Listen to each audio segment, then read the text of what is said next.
একদিন বিশাল এক ঝড়ে মাঝ সমুদ্রে একটি বিশাল বড় জাহাজ ডুবে যায়।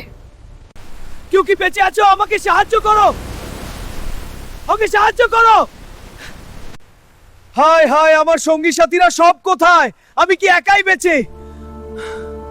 হে সৃষ্টিকর্তা, তোমাকে অনেক ধন্যবাদ আমাকে একা বাঁচিয়ে রাখার জন্য।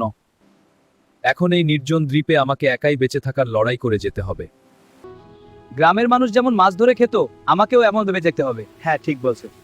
হায় হায়, আমার এত কষ্ট করে বানানো ঘরটা আগুনে পুড়ে গেল, আমি এখন থাকবো কোথায়? এই নির্জন দ্বীপে একমাত্র সম্বল ছিল আমার এই ঘর। সৃষ্টিকর্তা, তুমি এটা কি করলে? ওই দূরে ওই দ্বীপে ধোঁয়া দেখা যাচ্ছে, মনে হয় কেউ বেঁচে আছে। এই জাহাজটা ওই দ্বীপের দিকে নিয়ে যাও, ওখানে মনে হয় কেউ বেঁচে আছে। একটা মানুষকে আমরা দেখতে পাচ্ছি। আপনারা জানলেন কিভাবে আমি বেঁচে আছি? তোমার ওই ঘর পোড়ার ধোঁয়া দেখে আমরা বুঝতে পেরেছি।